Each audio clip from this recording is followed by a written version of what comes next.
a little loud. I'm turn it down some. Well, people bump this in their cars, so That's true. Now we can see Joey. You want to feel the bass tube under your you seat see me now. going. Oh, Yeah. I was on another web. Hey. I was on another webpage. You're in dark mode. Yeah, much brighter. All right, welcome back, everybody, to the best/worst podcast. Hopefully, I mean, we will continually, I'm assuming till the end of time, have some kind of technical difficulties, but we're back. Again, reminder, as always, I am Kurt, coming to you live from Kansas City, Missouri. We have Sarah, Justin, and Mason all in the beautiful Bay Area, and Joey coming to you from Salt Lake City, Utah. So today, the topic we're going to tackle is weddings. And it might sound weird for dudes and a girl to tackle weddings, but we kind of have the unique, view because we have all worked or done things with weddings, probably more than most, but for just attending, but then also through work. So I have a side gig as a mobile DJ, so I've probably DJ'd 100 some odd weddings over the past 15 years. And then Mason, Joe, Justin have a photo booth business where they have worked a variety of weddings and events. And then Sarah obviously has got married herself, been to a number of weddings, I'm sure done other stuff with weddings. So we feel like we have a pretty unique view of weddings. So we thought this was a juicy one because I think we all have plenty of opinion when it comes to weddings. Also, I don't mean to bring up baggage, but between the five of us, how many times have we been married? Well, that's what I wanted to point out. Maybe just five. Oh, Just once. yeah. Just once. I have two. That's what I wanted to point out. I got two. Was the fact that I'm the only unmarried person Right. here. So Yeah. I've never been through that process either once or twice. So that makes me I've worked a lot of weddings. I've been to a lot of weddings, but definitely I'm going to be the outsider here when it comes to some of the finer points that you guys have experienced as brides and grooms. You're like the Sarah who's never eaten cereal with milk. Right? You gotta have one for. You gotta have one Nice person. reference. That was good. That's a good reference to eating one that cereal. people have no idea what it means because that's part of a Because it will serial never episode air. that nobody will Yeah. ever hear. Yeah. Yeah. So we're gonna do Deep it. cuts. In, Yeah. in Bakersfield. I think Some of us will be in Newark and the others will be in Bakersfield. I don't think, Justin, that puts you at a disadvantage, though, because, I was thinking about it. That was the most difficult thing. I'm like, weddings, because is it as someone who works a wedding, as someone who's planning a wedding, as someone who's attending a wedding? There's so many different best and worst, right? Well, So, yeah. Good point. and they're It's all, all they're all part of it. valid. So whatever you've got is going to be perfect. Great you point. It's know? all part of it. Yeah. Sarah, you've done all three. I've done all. Yes, I have. Mhm. Yeah. Yeah. Yeah. Pretty. Yeah, because and I guess too, Extensive being a part of a wedding as like a bridesmaid, maid of honor, groomsman, best man is also that's a whole other facet. Yeah. And I hadn't Yeah. really even thought of that piece until you just mentioned that. But yes, that is Yeah. a whole other thing too. So, Yeah. oh man. So, where are we gonna start, guys? Best, worst? Are we working when we're working? When we're getting married? This is a big, broad subject here.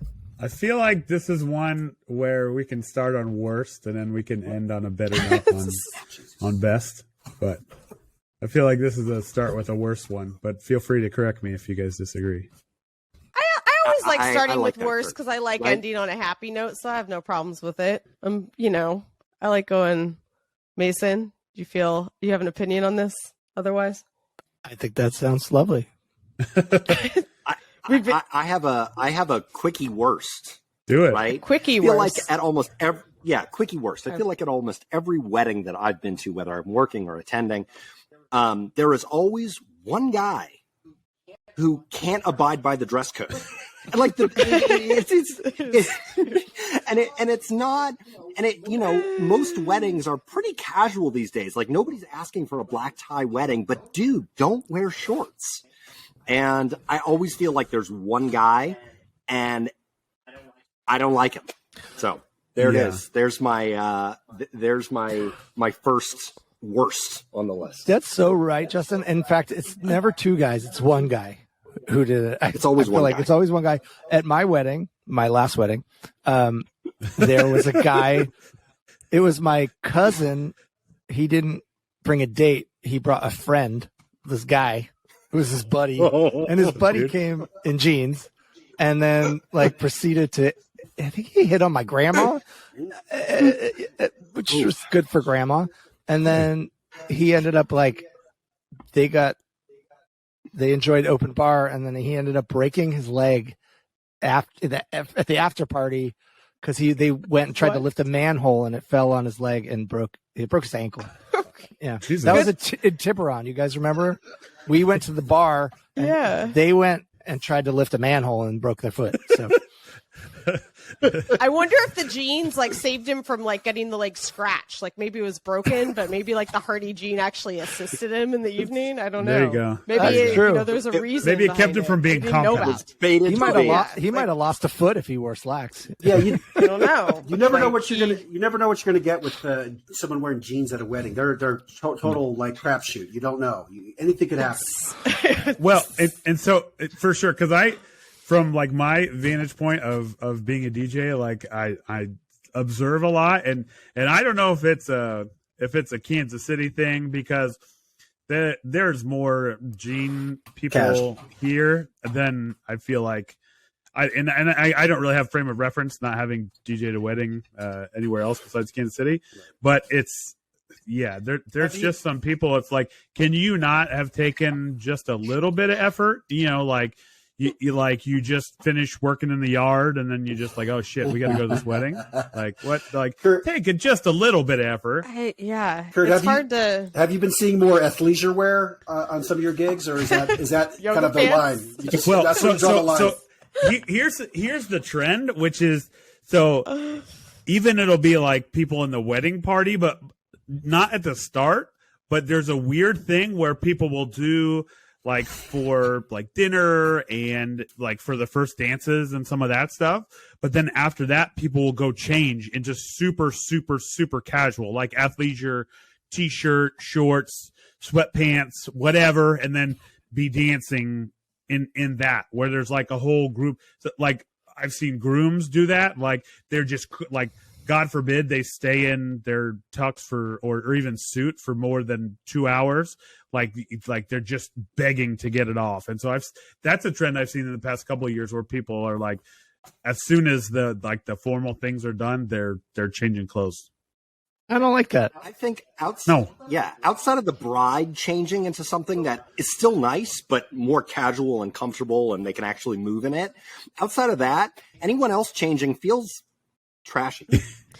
Well, it's weird. Like if the wedding is casual, like by all means, wear jeans, wear your yoga pants. Like I don't care. But when it's confusing. Well, no, like I have been to a wedding where the groom and the bride wore jeans. So like that's what I'm saying. Like if the bride and the groom wear jeans, and this Are is they like still married? what you're dealing with, they're not. Well, there you go. But I mean, we need the air horn on that one. If that's what's going on, then that's what's going on in unhappy marriages. Even at a beach wedding, like you wear khaki shorts or something. I agree, but I agree with you guys. I don't understand why someone just can't for like you're talking about a minimal number of hours. Now, I do respect the switch for ladies to go to a sandal on the dance floor. I have no problem with that. Oh, absolutely. You know, you feel a little dressed up. Yeah, like I'm like that's a given. No problems with that. But yeah, just like standard. Class it up a little for a few hours. I even like the transition into like a more casual dress for like sometimes the bride will that's change very nice. Yeah, it's cool. Weddings have definitely trended towards more comfort, less of a buttoned up type of feel. I don't know if that's a good thing, to be honest with you. I feel like, there's a certain custom and formality to a wedding that putting on a tux and wearing it for the duration is the least you can do to just show your respect to the wedding. It's not a big deal. And isn't it more fun because it's something we so rarely get to do these days? Yeah, it's one thing I like about it. I think the Venn diagram of people who wear jeans is probably pretty seriously overlaps people who bring a TV to the wedding to watch sports. Well, now you can just sneak it on your phone. I mean, that's true, but I always see people like the same people. They're watching the game while like people are doing speeches and stuff. Yeah. Or if it's a place that's like a restaurant too or something, they'll go to the TV in the bar. Yeah.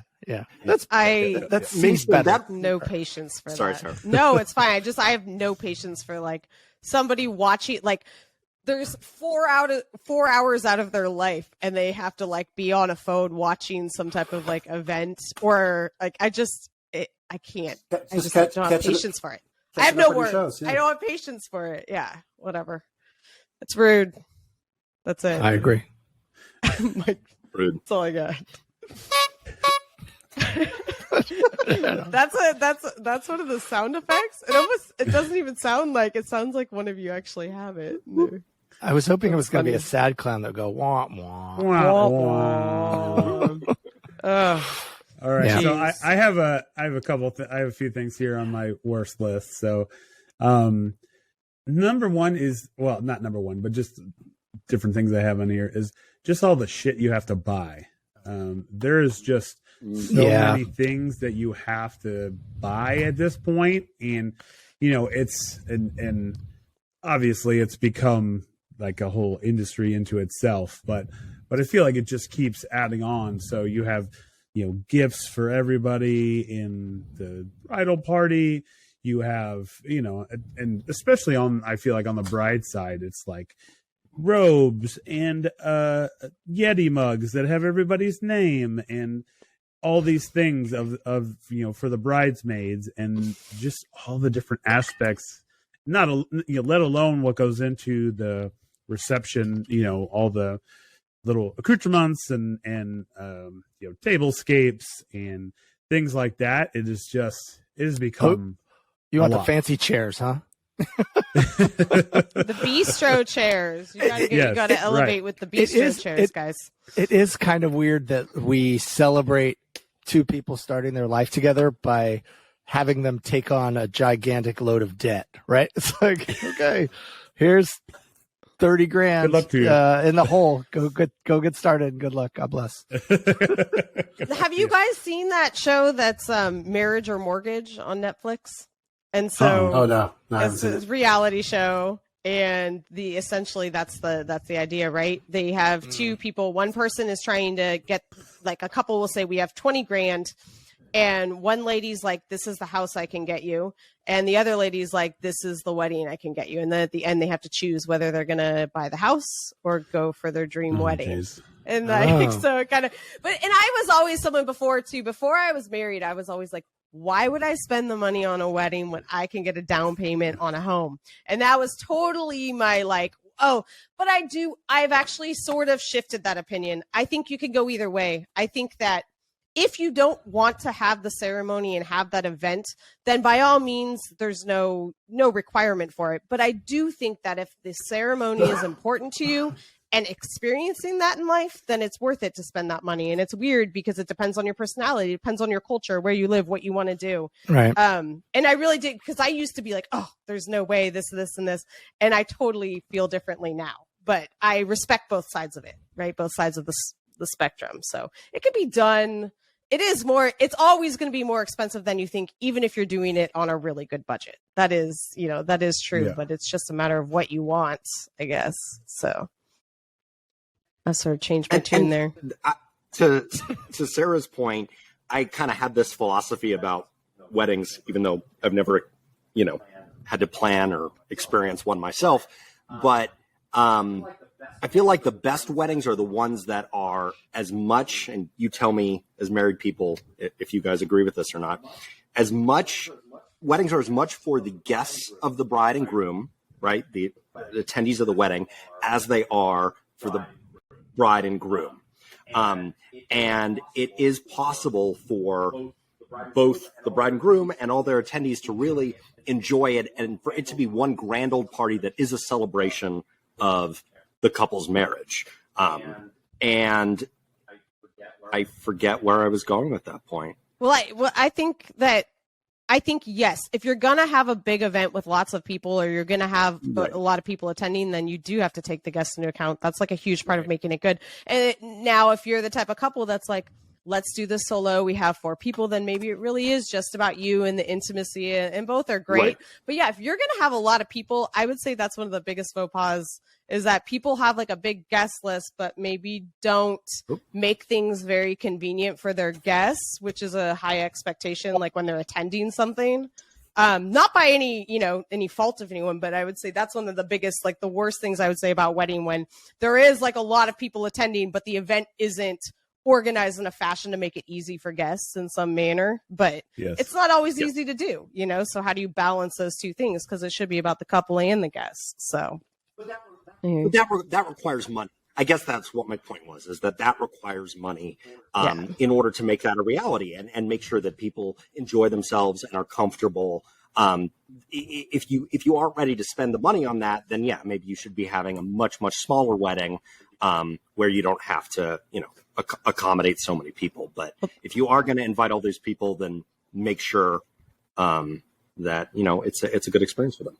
That's part of what I kind of getting back to, I think if you're spending the money on the right things, I guess in both what for me is the right things, as opposed to buying all these little things that you feel like you have to, which add up. Sure. But if you're spending the money on the right things, then I think you have a higher chance of success and higher chance for more enjoyable wedding.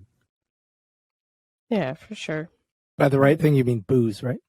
that is absolutely one. Yep. That ties into another thing that I hate, or that's on my worst alcohol list. Maybe too strong a word. Are open bars that are limited open bars. Yes. But in the time sense. Like, I think if you want to save on an open bar, you go to maybe beer and wine only. Or you don't do an open bar at all. But to do an open bar that's open for only a certain period of time, and then to make your guests pay, I know it's a huge expense. You could also make a very, very last second run to the state liquor store. You know what I'm saying, Kurt? You might be late. So do we need to tell that story? Yeah, I think it's a good. I mean, we're talking about wedding. Probably.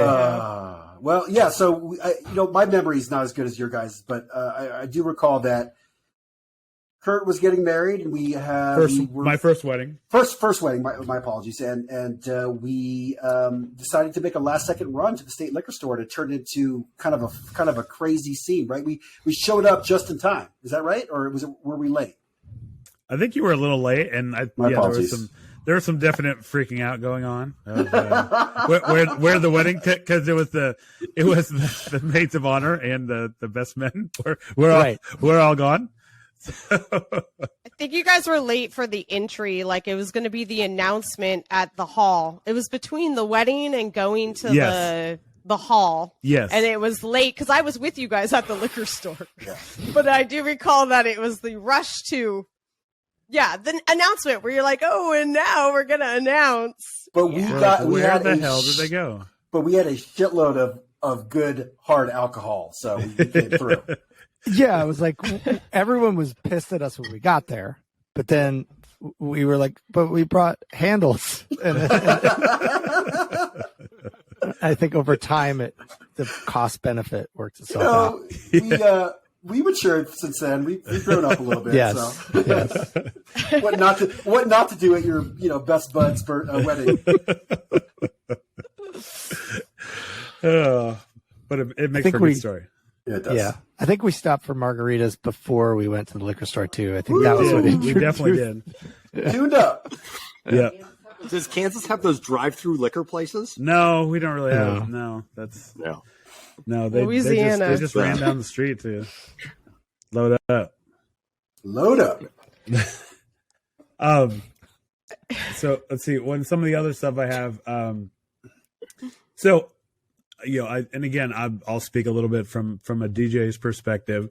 So people at the wedding that are just those kind of blah people, you know what I mean? Like I'm a firm believer that, a wedding is a celebration, a time to have fun.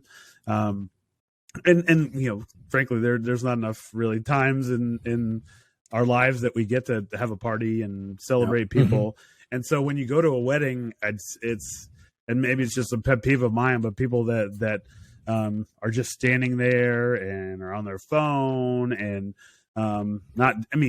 sure, if you're just terrified of dancing or or you can't dance at all, but it's just like put a little bit of effort in, you know what I mean? Like you don't have to be on the dance floor all night, but like get up and dance or a song or two. Like life is too short not to just get up and dance for a little bit. Number one, it shows the bride and groom that you care. You know what I mean? Obviously, They want to have a memorable time and they want to have a packed dance floor and people having fun. But two, just from a personal sense, like don't be such a fuddy dud that you're too cool that you can't just get up and dance. And even if it's not your favorite songs or not the genre you necessarily listen to all the time, get up and have some fun. It's or people that are just kind of sitting there looking at people or criticizing the food. It's just that group of people is just it rubs me the wrong way. Oof. Drives me nuts is like the shtick where the guys, and not all guys will do this, and it depends on like the groups of guys. But there was a trend there for a while, and I noticed when I would work weddings, like do the photo booth, you'd see it a lot, where they refuse to go out to catch the garter. So like no one will go out. Like they'll be like, I don't want to get married. No, I don't want to. And so they like all play like there'll be like groups of guys who will like work together to be like, I'm not going to do that. I'm not single. And then there'll be like one or two guys on the dance floor to catch the garter. And you're like, can you just go? Like, it's a part of the fun. It's a game. Just go out and enjoy it. I've seen it go, but like when I was younger, I remember it wasn't that way at all. Like guys would go out, it'd be like a really fun thing. And I think that it may evolve, but there was a long run there where I started to notice this trend where like people wouldn't go out on the floor to catch the garter. And I was like, what is with this? Give it up. Enjoy it. Yeah. Just go out and have some fun.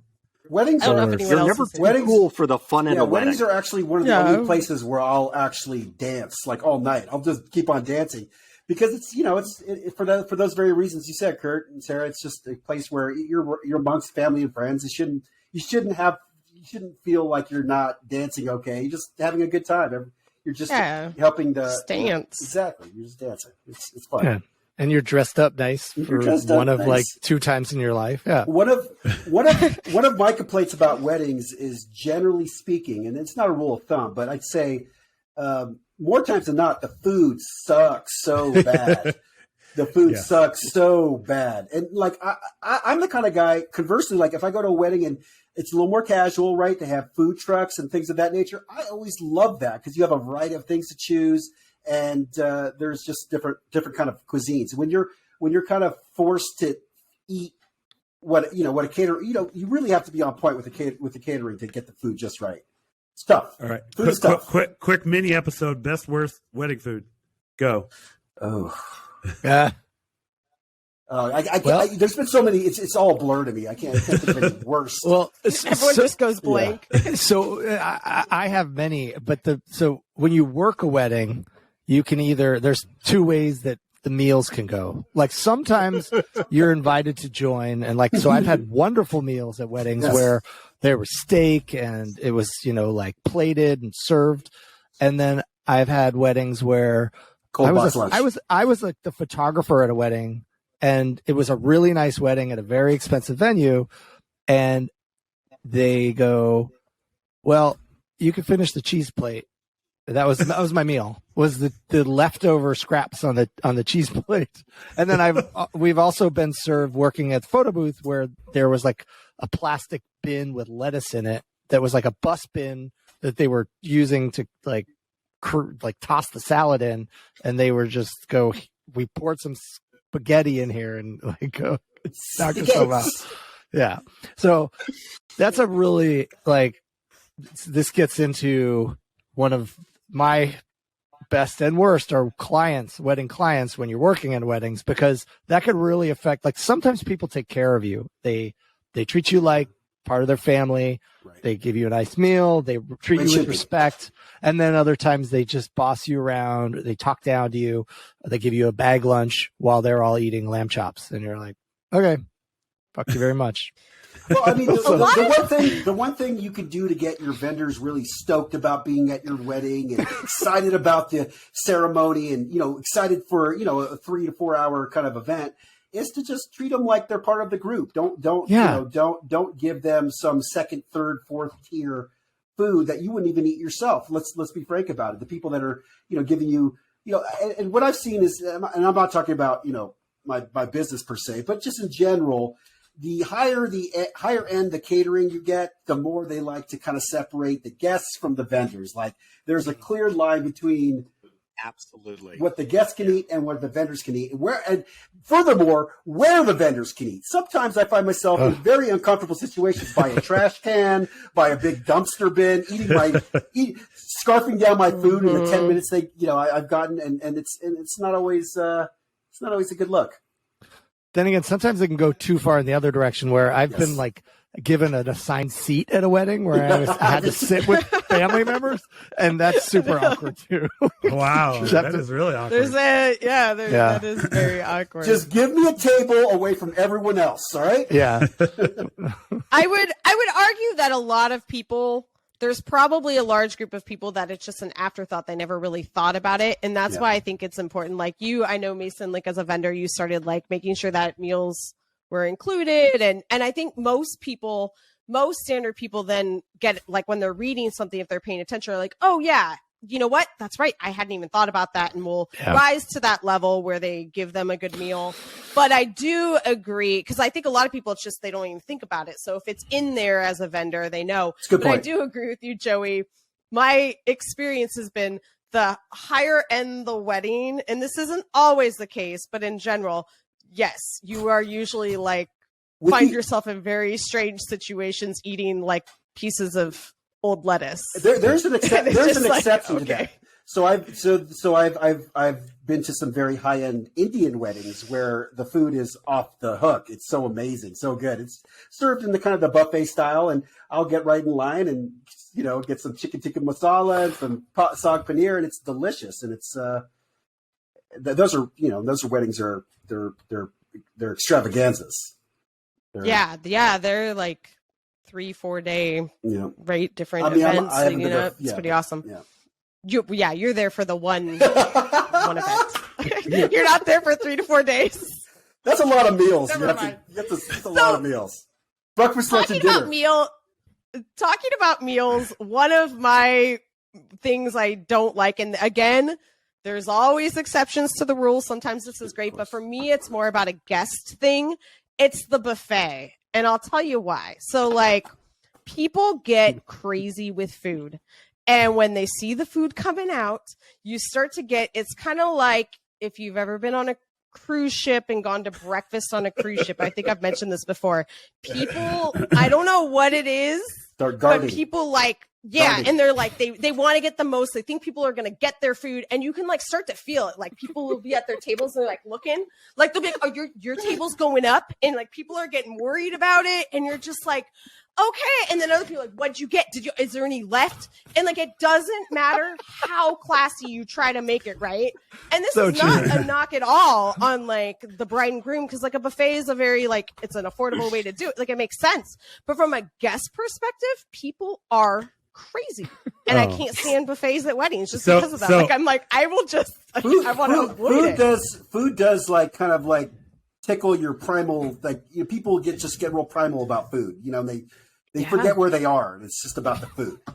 So and they'll start doing speeches, and no one will pay attention. Sorry, Kurt, to cut you off, but they're just like worried about the food and like, yeah. Anyways, go ahead. So when I'm DJing, because after a few years of DJing weddings, I saw that exact thing. And then you get this mass line, that like stretches across.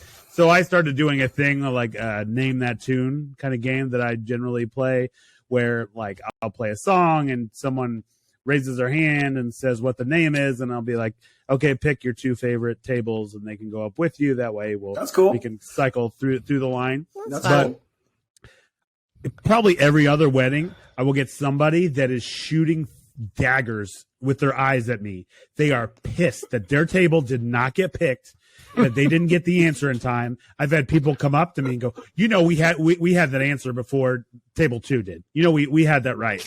And I'm like, I'm sorry. We're just trying to have some fun here. You got to do it. Also, I got a turkey sandwich, so fuck you. Yeah. I think the best way would be reverse chronological order. You just get the oldest people to eat first, so they're settled down, and you just go on down. True. Yeah, because all the young people are drinking. Yeah, so yeah, exactly. But yeah, sir, people get crazy about the food. Yeah, I don't know what it is, but I'm not a fan. Yeah, and I'm definitely not a fan of the line, and and so in Kansas City we have surprise, there's a lot of barbecue at weddings, but I always find it a odd choice to have like barbecue sauce when people are in these nice clothes, and it's just like invariably there's going to be somebody in the wedding party that has a big barbecue sauce stain on their dress or on their it just seems like an odd choice to give a bunch of people in nice clothes. Yeah, that makes me wonder what those tuxedo rental guys, like, what they see. Oh, it's got to be bad. Yeah, that's the.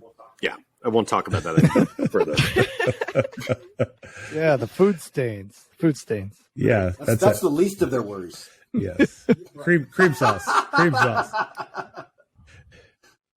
Can I talk Most about of one? those- There's one little thing that I just thought of that I really like about weddings.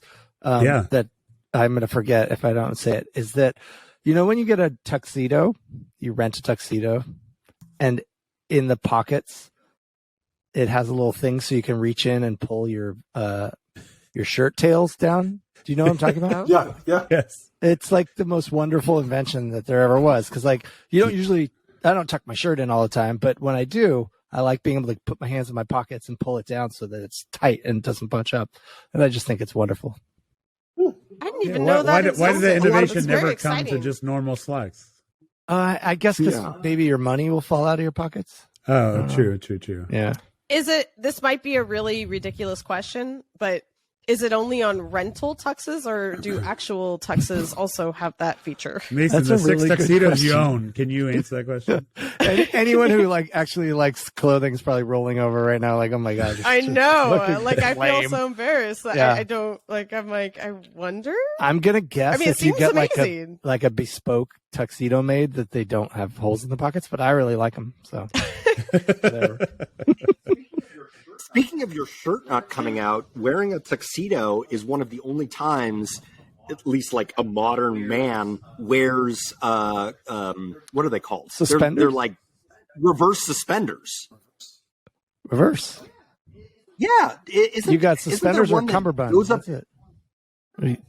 No, isn't there a type of suspender that goes up your leg to hold your pants down? To hold your shirt down? Is that a thing? I think I I'm swear. picturing it now it's like a Doesn't it shirt. go Are you between talking your about like socks the and your garter to shirt? hold your socks up? Does it? Yes. Yeah, it goes between your Yes. socks and your Yes. shirt, right? Is that? Sure, yeah. And So then it holds your socks up and it holds your Is that shirt called down. stanza belt? Stanza belt? Something like that? Samsonite? I don't know. I'm Googling. No, right now. Best Worst is going to have to do a fashion trend, old fashioned trends Yeah. That's actually a podcast. really good, fashion trends is a really good topic. Yeah, Because didn't they used to, like old time movies, you'd see the guy in like their undershirt and their like boxer shorts, and then they'd have the Yeah, I'm those things picturing it. Yeah, I see it. I think it was to hold the socks up mainly, and then the see? shirt was yeah, just see? yeah, see? They're called sock I told you, man. I was Someone- gonna give him what for? It's called a sock garter. That's not a It's called joke? a sock garter. Oh. No, it's not a joke. And in order for me to find it, I Googled what I guess everyone else Googles, which is sock suspenders. They're the BCs. Hold on, me It's one socks. of the Yeah, the main- elastic ain't what it used to be.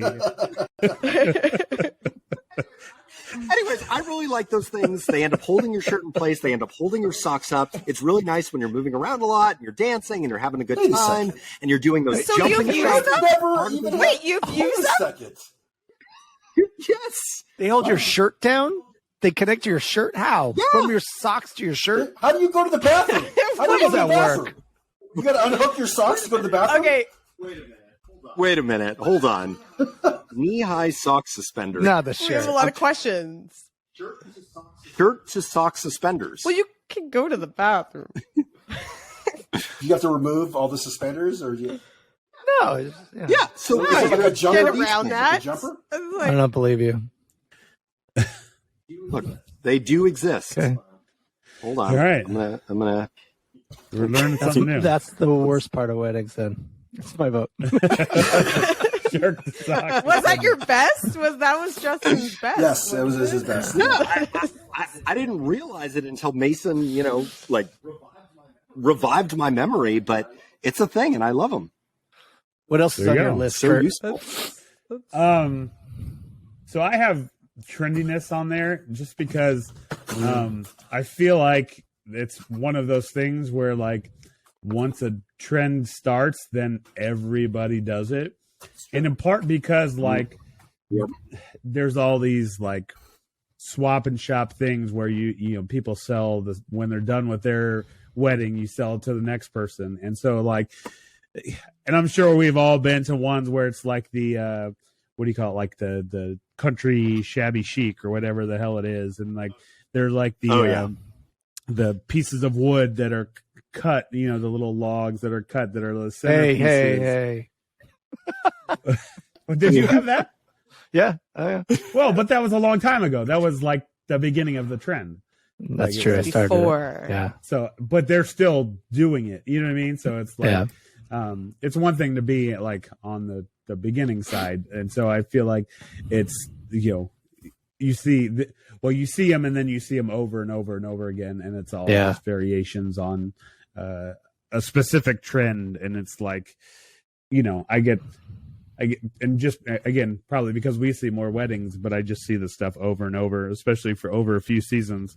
But I think too, even if you go to weddings, not working them, you see the same variations on stuff. So trendiness was one of them. Send-offs? What? Are sparkler send-offs still a thing? Yep. Yeah. To a wedding once where they did those what were those, like tissue paper? You light it on fire and it floats up in the air. Oh yeah. At the end, and then it landed on a barn and caught it on fire. They had to put it out. That is True story. awful. Nice. It's always struck me as a bad idea. Yeah. Especially And California. fire. Especially California. This was in Yeah. like, It was in California yes, it was. too. This is like 5 years ago. This is all somewhere in like, where was it? Oh my in like gosh. Healdsburg, like far, far away Jeez. from the bay. So I'd like to, as a worst, I'd like to put up send-offs that involve corralling and moving your guests. Because at that point in the evening, they're all like drunk or immersed in conversations with other people or just sort of hanging out. And it feels a little obnoxious to me when the poor planners, when they have to like go around corralling all the people, handing them sparklers, you have like super drunk people being like, what do I do with this? Ah! And you don't have to gather and go outside. Like, I'm all for send-offs, but let's do it where the guests are and where they can just, all turn around, wave their goodbyes to the guests, maybe see the guests go off in their old hot rod or something, and that's it. But like at that point in the evening, don't involve the guests in any more activities or don't make them do anything else. So, Good point. Interesting. That's how I feel. It is a pain in the ass to get people at that point in the night to do something. Yeah. As someone who's got to yell at them from the Throw 'em the microphone, DJ. it's a huge pain in the ass. You got to I would- front load group Sparkler activities. send-off. Absolutely.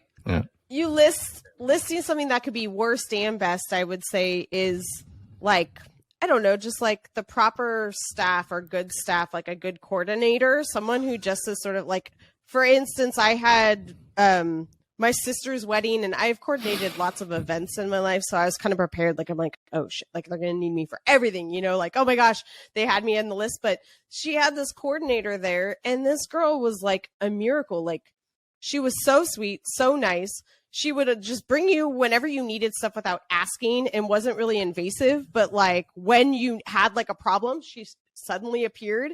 And then when you didn't, she was just kind of gone. And not that you don't want, but she was just so kind and so considerate. And just the role, I guess, was to make sure that family didn't have to worry about anything on that day. And I was like, this is like miraculous, because you've already paid to have this big event. The last thing that the bride and the groom or the close family, you know, members should be doing is trying to worry about stuff. And that can like make or break a really good wedding, I think, for the guests and for the bride and groom. I've been, you know, I think we've all probably worked events and stuff where you have maybe really demanding or like coordinators who are really intense, and their level of intensity, like the energy and the vibe like expands to like other parts of the wedding, and like it kind of messes up the energy of the wedding, like especially if they're really neurotic or really concerned, or this needs to like they have to have like this ease and like, I'm gonna let it go, but also be there to make sure it runs. And when somebody does that right, man, it just makes or breaks a wedding. That's a great point. Great point. Jennifer Lopez was the best wedding coordinator. That's true.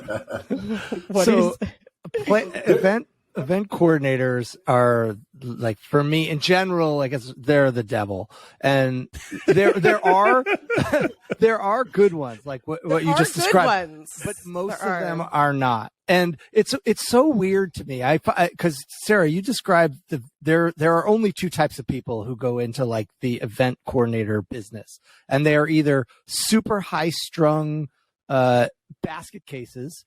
And that's like 9 out of 10. And then 1 out of 10 are just cool, laid back, flexible. True. They go with the flow and they just adapt and solve problems.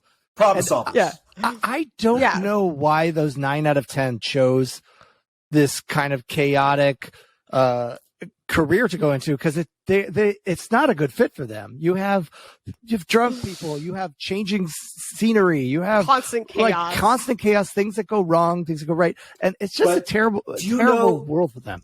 Do you know what happens with those kind of coordinators when there's all of that chaos and they can't control their environment? They shit all over all the people that are working are working for them. Yeah, I was going to say they fail upward. Yeah. I'm with you, Mason. I think that a good wedding planner or a good event coordinator, like a good photographer for your wedding, is worth their weight in gold. But unfortunately, I feel like they're the exception, not the norm. But yeah, and I wish more event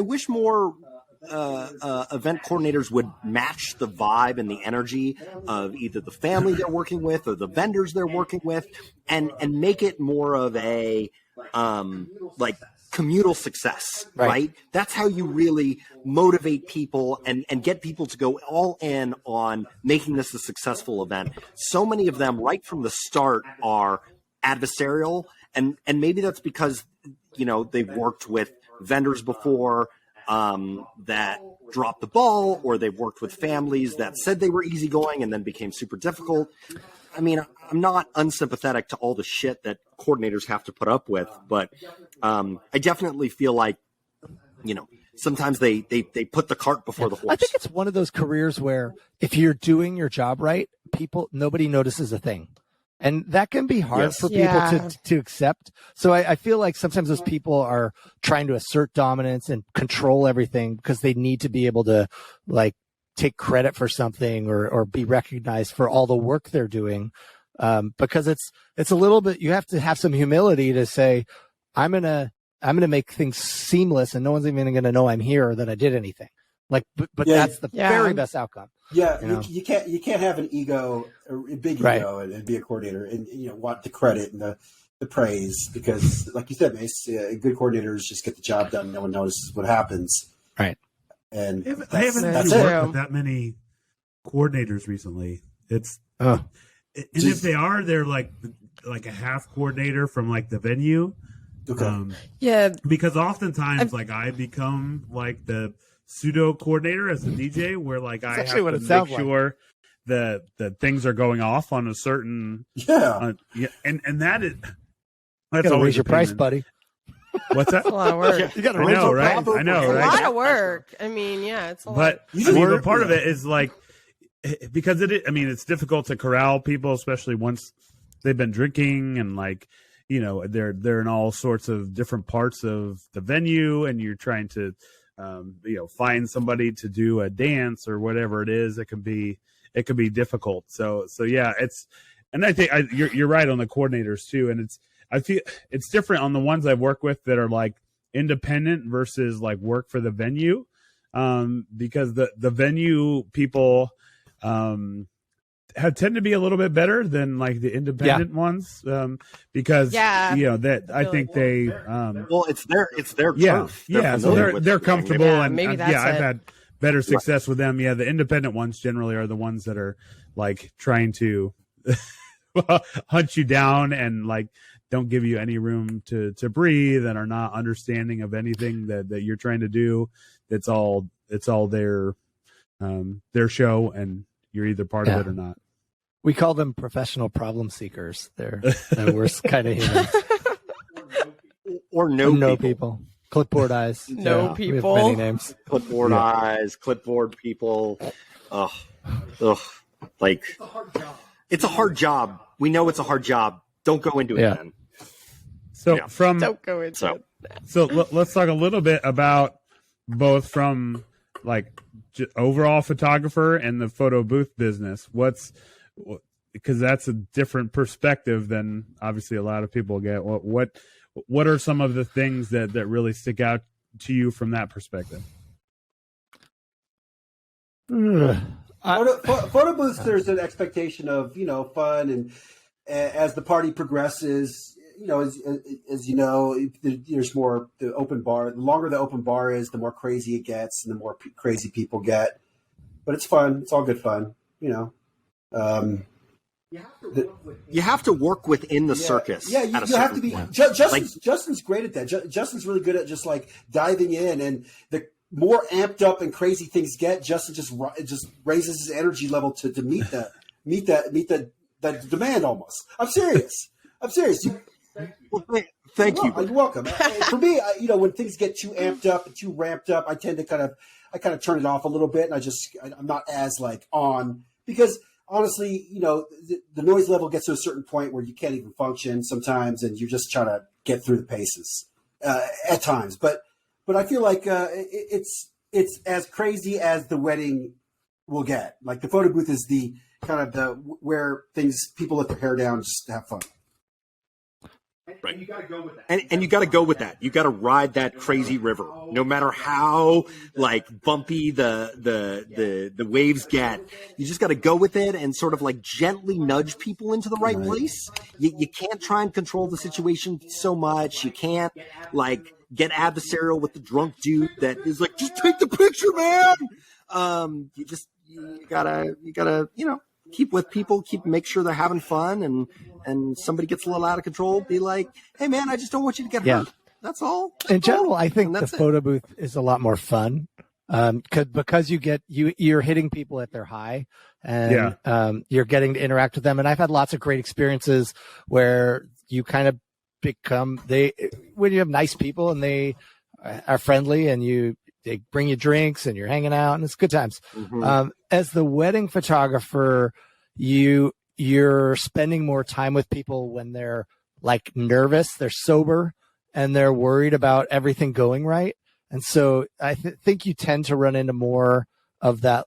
You get the rude family members who all have their own particular things, like, when the mother-in-law is telling you what angle you're supposed to take photos of her, and you're just trying to keep up with the schedule.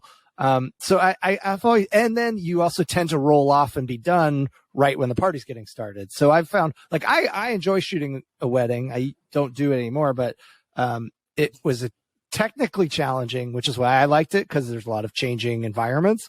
But your interaction with the client tends to be much more transactional and impersonal and sort of like, and you're on a fucking train of a schedule where you have to hit all the times, otherwise it's your fault. So you're like trying to fit in portraits before they have to go do this, and so it's more stressful. The photo is a lot more fun, and you get to kind of relax. Yeah, and everything, you set it up, and then it's like ready to go. So your work is kind of like setting it up, and then you can enjoy it a little bit and just have fun taking pictures because the lighting's all fixed, and you don't have to sort of until you run into technical problems. But I do have one comment about photo booth, and this is a rare occurrence, but you guys have probably had this happen where the party's amping up and people are getting excited. You're getting a line. It's like a vibe. But you'll get like one couple who's decided that like whatever their Christmas card or like some official, we just bought our new house. This is our opportunity for like our formal photo. Yeah. And the environment it's very clear that that's not the environment for this. And you really want to please the customer as much as possible. And if you have the time, of course, like that's what you're going to do. But it will be like as the line's extending and people are like throwing wigs around and they want this. They're like, oh, me and my husband just really want this photo. We're going to use it for our Christmas card. And then they want to see it. And then it prints and they go, ooh, that one's not, do you mind if we can just go back? And they're like the people who want, and they don't just do it once, they want to do it twice, 3, maybe 4 times. And then they're getting annoyed at like the people that you're serving who are there to do what the booth is meant for. And like, I can't think of a specific scenario, but I know that this has occurred more than once. And you're trying to be so patient and so kind, but you're like, okay, like, I really want to help you, but like, this is not like, I don't know what else we can do. Like, we've taken 20 photos. Like, this is not like a private photo session. So funny. Anyway. No, that's a great point. You know, honestly, I haven't worked a wedding in years, but I've worked so many weddings that, you know, I thought I would come on and I'd have just stories galore. Because Sarah, that was a great point. I've experienced that so many times, but it's become like this blur of like hundreds of weddings that I've worked, and it's just sentiments. It's not really stories. Because there's been so many. Like there's been so many. Yeah. So many. And I don't fault the people. They don't know. They're just there trying to do what they do. But when you're working and you're seeing the flow change and people, you're seeing the party change. I think we can fault them. They should notice the people waiting. They should know they're being dickheads. Yeah. What about the foreign family members? Like you know, a wedding that's maybe. Where's the foreign family members? Hold on. Wait. Let me finish my point. So you have a ceremony that, you know, half the family might be American, and the other half of the family, most of them are coming from mainland China, right? And they get up to the photo booth, and it's not. And it's not a concept that they're maybe super familiar with. And more recently, yes. But I remember a few years back, you would get like the Chinese national relatives, and they would come in. Come on, guys. Come on. I feel like we're saving you, Justin. I really feel like we're saving you here. I feel like you're going down a road that is not a good road to go down. Whatever, I'm willing to go down it. So you know, they're used to the formal portraits, and they will stand there, and you go to take a formal portrait. But in order to, like, with the photo booth process, it's 4 photos before the little session is complete, and so you'll then be talking to them. They may not speak English, and you try to get them to move into a different position so you can get a little variety, and it's just not happening. And so you end up awkwardly being like, okay, you know, photo number 2, 3, 2, 1, and they do exactly the same pose. And then you try and get them to turn, and maybe like one person understands, like, you know, the elderly aunt is like, oh, I get it, and she turns a little bit, but everyone else is standing the same. Okay, you just got to keep going. Get them through. Yeah. You just take 4 quick photos and get them through. But that's you know, that's been an awkward moment that I've encountered. And come on, Mason, you've been there on this. Yeah, hey, in short, Justin hates people from mainland China. Yeah, no, he doesn't like Chinese people. Conversely, if you go to an Indian wedding, people just get it. Oh my God! Everyone's having a good time. It's the party's going down.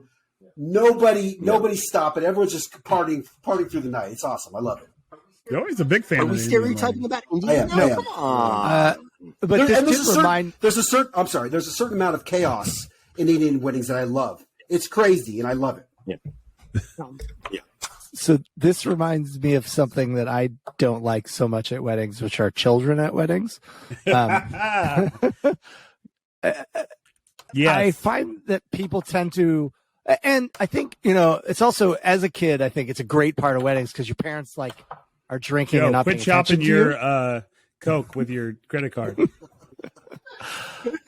But kids just are left to roam free at weddings, and they tend to get into mischief, which is probably great for them. And it's like, or they monopolize the photo booth.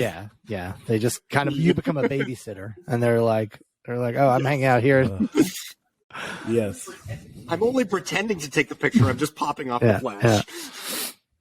That's it. No, Mace, that is one I should have brought up too, because invariably that it's one where because kids will take over the dance floor at one point, and then so I always have this running joke that there will be like an 11 or 12-year-old boy who will come up to me maybe before the fast dancing starts or just after it does, and ask for something completely inappropriate, just like a Lil Wayne song, or just whatever the most raunchy song of the moment is. And I'm always like, that's more like a 10:30 song. Let's wait till grandma and grandpa go home, and if you're still around, maybe we can play it then.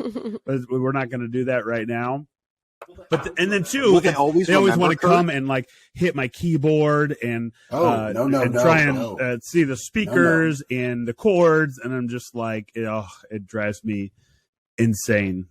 And because they expect everyone else to be the babysitter of their children. I have no idea where these parents go, and obviously they're probably having a drink somewhere and trying to get away. But it can definitely bring a wedding.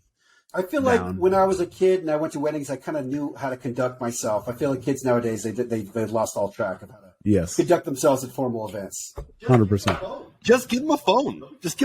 They'll be fine. Just go off in a corner.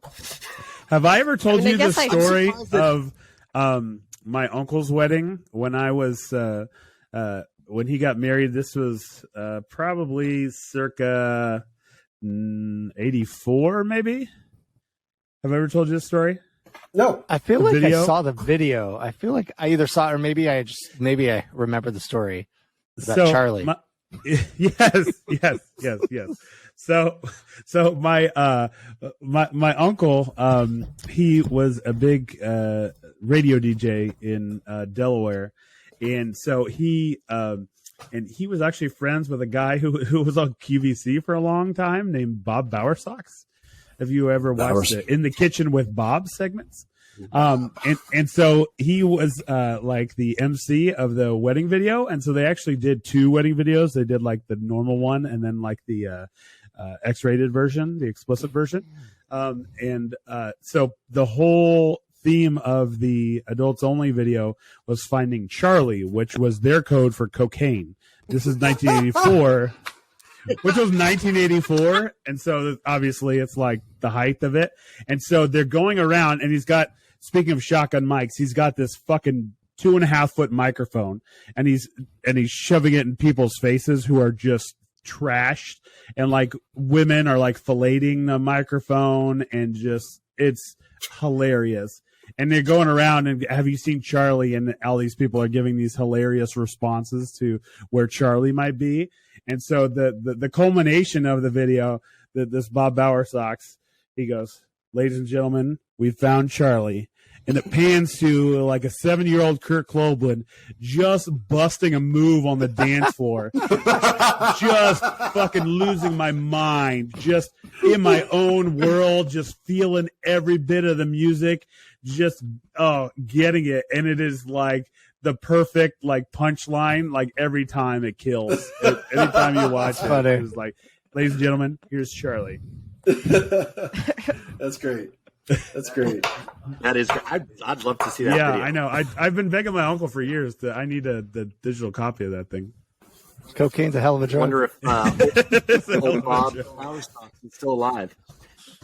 I'm surprised that no one at this point has mentioned wedding speeches. Oh, yeah. Because I think that the vast majority of wedding speeches that go on beyond 5 minutes, and even that's generous, are fucking boring. They're bad. Like, no, unless you're a Toastmaster, nobody is making a good Toastmaster. old school reference to the Toastmaster. Unless Do you know we have a Toastmaster here? Unless you're a Toastmaster, nobody is making a good speech over 5 minutes. At that point, it's self-indulgent, darling. Get off the stage. I've made some bad right? speeches. Like the bridesmaids. Are you saying these are usually the get- bridesmaids giving these speeches? I know I've made some bad speeches, bad ones. It's groomsmen, bridesmaid. It's the all important like father-in-law. Just shut up. Shut up.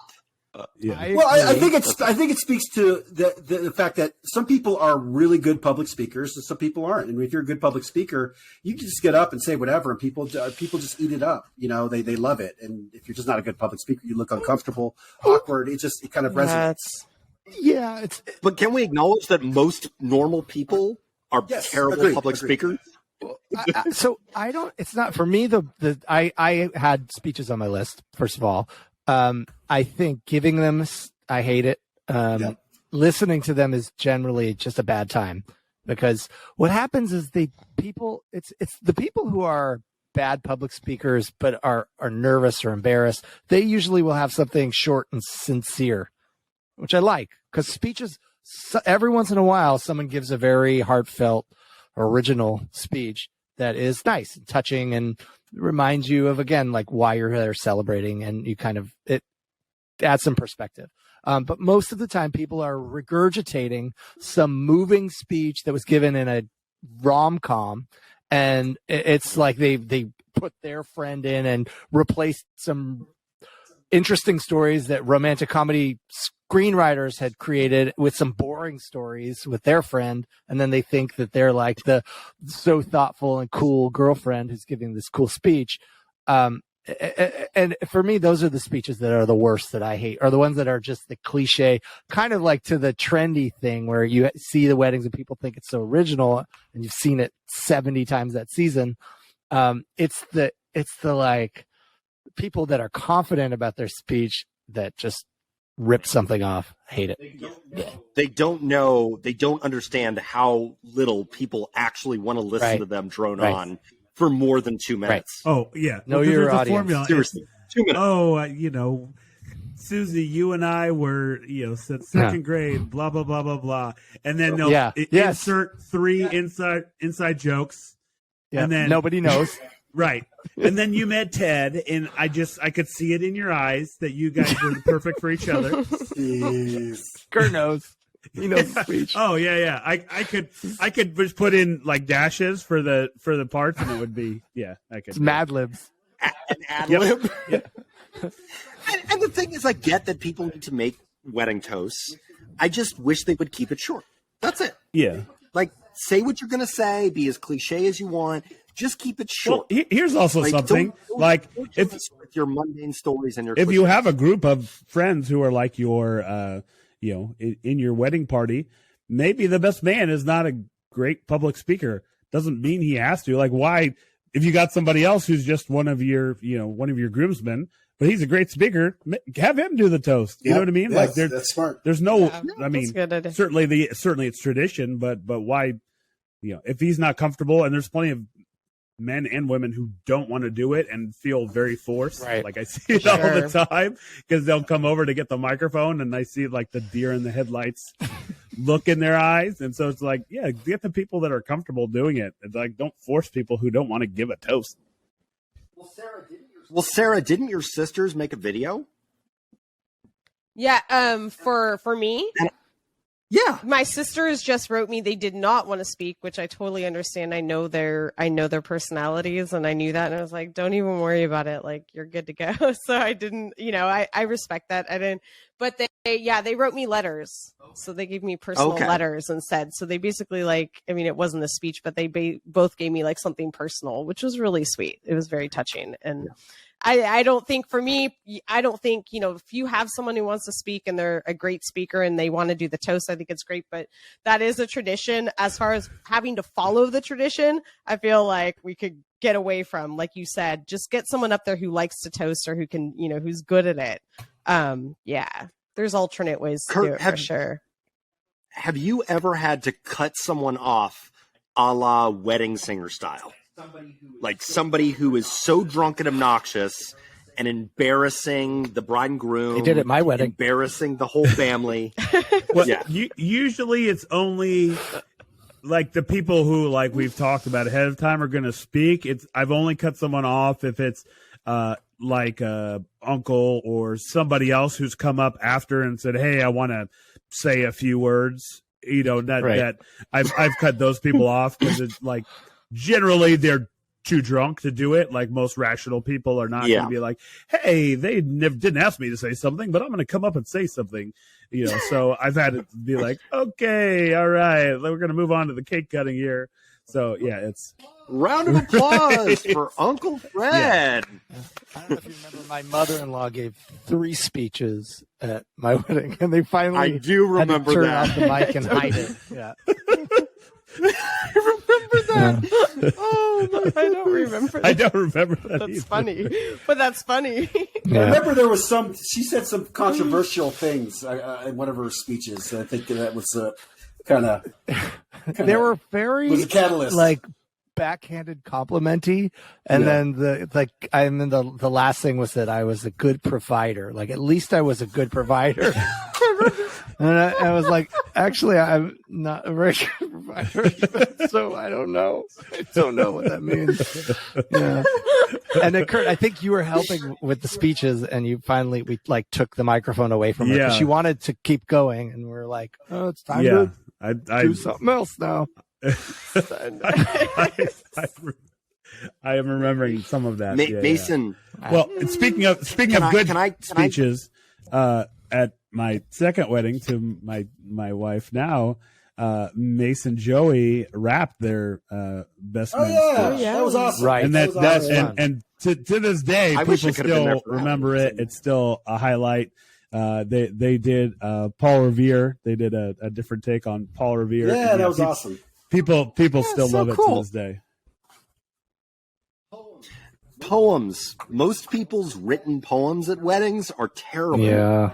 Right? Like, have you ever, or bride and grooms who decide to write vows for each other?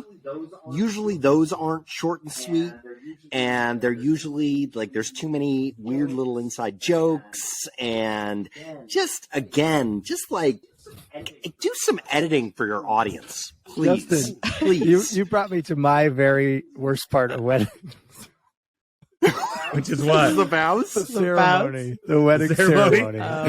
I hate wedding ceremonies. They're unless they're like short and sweet, wham bam, it's like too long. Yeah. It's when people want to read Bible verses and like it's just Mhm. and have Like I 15 wrote you minutes a or poem. less, I'm gonna read right? Corinthians Like, isn't it? and Yes. Yeah. Yes. it should be. If you've ever been to like when you- Catholic weddings and they do mass and then they do it's like the ceremony is like an hour. It's awful. I only ask that the priest be funny. I hate when it's a long ceremony and they're unfunny. Like, just throw a few jokes in there, right? To break up the boredom and the monotony of this. Please, like, get the funny clerics. I just flew from But Bakersfield, and boy, are my arms tired. But honestly, the ceremony is like the thing everyone's like sober. They just got there. It's like, everyone wants it to end so they can get to the fun part of the wedding, which is celebrating. And I just, that part, it can really drag, especially when it's like outside and hot and oy. and you're trying to Speaking look of Rick really Mason. attentive, and it's like when it's like lagging, like going on and on. And I will sometimes try, like if it's short and sweet, I can actually pay attention. But when it starts to go into like, say, like we have a special poem, and they start to read it, and you're like following, and then after like line 4, Worst you're like, words. Yeah. I like, yeah, like you just start to like, it all starts to blur, and then it will like, there'll be a pause, and you don't know how long time has gone by, and you're like, oh yeah, like what is good? Like it's impossible to like sustain paying attention, and then I feel guilty. And now my brother has a few words, and you're like, for fuck's sake, Yeah, come you're like- on. You're looking for that is the only time you want the program, because you're like, where are we at in the program? Like, that's all you use the program so true, for, right? Sarah. Like you're just like, It's a great so point. true. these programs are lovely. Where are we? Do you ever look at that program with dread when it's like 3 pages, and you're like, Yeah, oh oh, my fuck. God. And you're like Yeah. turning it Yeah. over. You're like, oh, okay. Yeah. There's songs. Yeah. Okay. Cool. Her songs. Okay, so speaking of indoors, outdoors, Mason, I'm so sorry, but I have to pick on you a little. Okay. So I think ceremonies, because of their length, and because of the ability to easily move them inside if the weather should not be cooperating or be inclement or whatever, I think ceremonies can always be held outside. Receptions, on the other hand, I would say should, unless you're in like San Diego, should never be held outside. I think the weather is too much of a risk, and I think, you know, if people are cold or uncomfortable or too hot, their ability to pay attention to the festivities and the bride and the groom, it depletes rather quickly. And you know, Why are you picking on me? What do you got to say? because your reception was outside, and I remember that unfortunately it was quite windy that day. Okay. I'm going to make a phone call really quick and uninvite you from my wedding. From your Mason. third? You should have planned. You should have talked to the weather.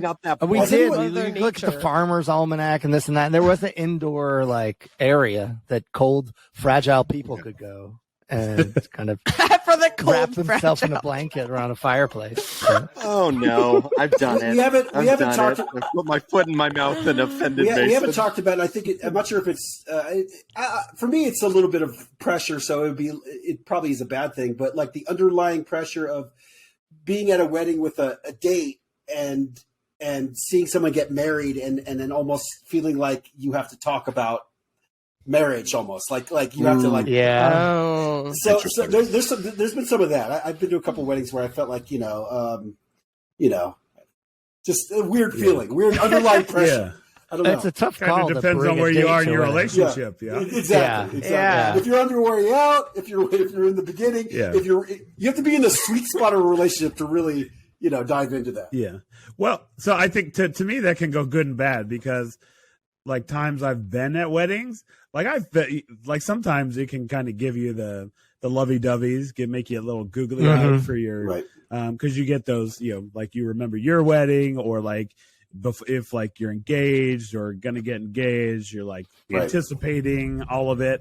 But yeah, I think for a newer relationship, it can be a little bit awkward. Can we transition into the best parts of Yeah, weddings? let's do it. One of the best parts of weddings is being single at a wedding. That's one of the best things about going to a wedding, because it's a fun environment. Yes, absolutely, it's a fun environment. There's lots of other single people, and you can talk, and there's alcohol, and it's like you're at a club for like 4 hours. It's awesome. Yeah. Oh yeah. So just to clarify, a single person is never allowed to bring a guest, No, right? I don't think so. I don't know. No? Sometimes. Yeah, they're not. Unless the person, sometimes people Yeah. will invite and say and guest, and allow them Okay. to Yeah. bring Bring a plus one. whatever type of a date. Yeah, and sometimes not. It's become much more common for people to just individually invite a single person. But you sometimes, traditionally, it would be you would add a guest. That would be the proper tradition. But It's not Yes. always that way anymore, and it's fine. I think. I mean, things have changed. Usually it should be, it's actually, I think, the responsibility of the person sending the invite, so the wedding couple, to specify, like, if your invitation just says like Justin Heller, Just your name. then you should not That's bring a it. guest. Right. If it says Justin Heller and Absolutely. guest, Right. then yes, Right. you can Yes. bring a guest. Yeah. A lot of, Bring lot of a friend in nuance. short in But- jeans. So there's a lot of nuance in weddings that I don't understand. But what about if they don't realize that? What about if Justin Heller has a long-term partner at that point? If you're not invited, If they then you don't should know- contact them and ask. Contact them and let them know. Yeah. Got it. I would, if I just got my invite and it just Yeah. said my name, I would just go. Oh my God. If you have a without boyfriend? contacting them. No, Yeah, if they didn't know, and because it's up to the, like, if they don't know, like, if you're married, it's one thing. I don't know. I don't know if it's my I'm just saying If it's it's They're my like, friend. peace out, bro. if it's my friend or family, I would at least ask. I think you can at least ask. I think it. Right. Yeah. Right. Another. Like, I know Let me flip back to bad things about weddings because it just got me on this train of thought. Another bad thing about weddings is being in a wedding when you're in a really bad relationship and seeing happy couples fall in love is one of the most depressing things ever. I'm not lying to you. I've literally shed some tears at weddings because I'm like, I just want what they have. I don't have that. And you were working I it, was bro. working it. And you I were was working working it. Yeah. I think that the people you have to interact with at weddings can make or break, right? Like Yeah. sometimes there's a dread because you have to be around family members that you don't want to be around, or see friends or Yeah. colleagues or whatever that you haven't seen, and that part I don't love, as I don't know. It makes I get anxiety if I'm around people who I'm like don't see a lot. I don't like it. I feel like that would be especially weird with a new boyfriend or girlfriend, and your family members, because you don't keep in regular touch with them, suddenly they think that they're like an important part of your life, but they're not, or you don't know if they are yet.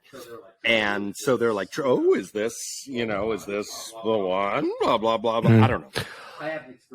I haven't experienced that firsthand, but I imagine that that's something that happens to people dealing with, distant relatives, or even, closer relatives that they just.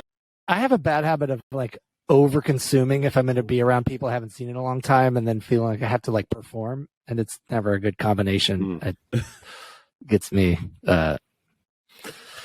in trouble. Over consuming always gets me in trouble. Yeah. Mason, since we're on Best now, I have to talk about, even though it was early generation photo booth at your wedding was Don't the first try to wedding talk up that my wedding right now. I know. You're fucking dogging it. No, because this was truly on my list. I went to your wedding. It was the first time I experienced one of those, a true, traditional photo booths that you get into, that you squeeze that's fun. into with like two or three of your friends. And those pictures, and I've taken a lot of pictures, working photo booths at weddings and getting involved and doing that. And I've taken a lot of pictures of people, but those pictures from your wedding at that photo booth are still some of my favorite pictures ever, with shout out to my best friend, Victoria Scottfold. Oh, can we say last names? Just You doxed fucking her. guy. Delete that out. God, you put her I know. anonymity. God, she's gonna get doxxed now. To Victoria, Sarah's sister. So Now you doxed Sarah too. Jesus. I just See them on some further compromised. ID show. Right. Hey, did you want to give out their but social security numbers?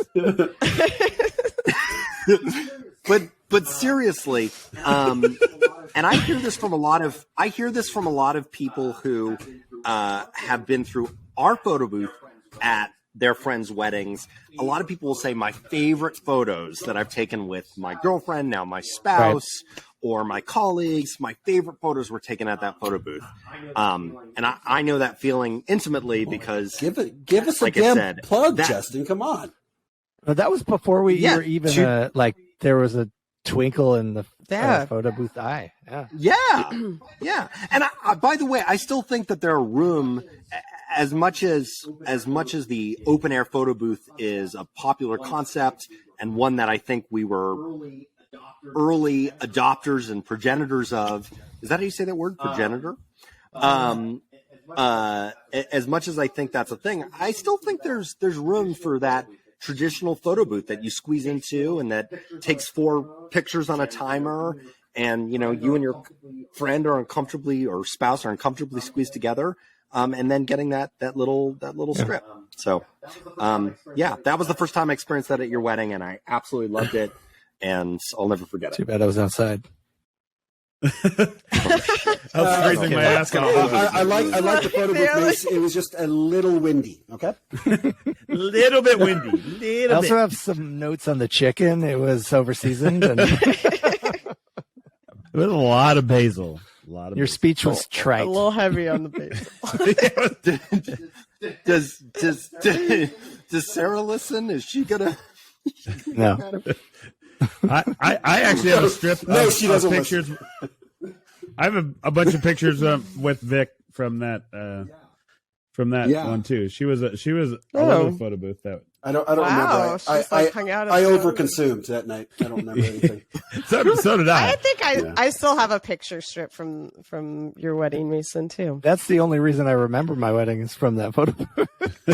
Actually, that's one of You my had it. That's one of my favorite things about weddings is when you're at a wedding and you're in a kind of a period in your life when you're in really good shape, and there's pictures of you when you're in great shape. That's one of my favorite things about weddings. That's it. That's just what Absolutely. When I was at Mason's wedding, I was running like 10K every day. I was in the best shape of my life, and I still like those pictures. Yeah. Bro, I was looking through Sarah. I was looking through Sarah's wedding photos from the photo booth, and you look I look fantastic. good. I know. Thank you. Yeah, you look fantastic. It's documented now. He's got that. It's documented. Thank you, photo booth. Can we say photo booths are one of the best Yes, things about absolutely. weddings? Yeah, why Just not? any photo booth? Absolutely. Yes, you're Yeah. allowed. Especially a high octane photo booth like High octane. Two Dudes Photo. Yeah. Two dudes photo.com. This is an infomercial, actually, a long That's a really long 2-hour infomercial. The long infomercial. we were getting to this point. And don't forget about Feel the Music DJ for all your Kansas City wedding DJ needs. So our sponsors now. We've got sponsors. Yes. We paid big bucks. We have to pay ourselves. Something I do. It's Sorry. something I do like at a wedding, but it's like it's not necessary by any means, but it does sort of like add a level of comfort is when they like have drinks, and it doesn't need to be an alcohol drink. Like if there's alcohol drinks, that's fine. But even if it's just like lemonade or whatever, when you arrive, either sometimes if it's an outdoor wedding or when you get to the reception and they already have them poured, like a signature drink where it's already done, where you don't have to like get in line to get that drink. So like as you're coming in, there's like a thing for you to grab. I love that because right away, instead of like being like, I gotta line up and go to the bar, right? It doesn't need to be, even if it's just like sparkling water, anything that sort of just like make your guests feel like, oh, thank you, I'm welcome.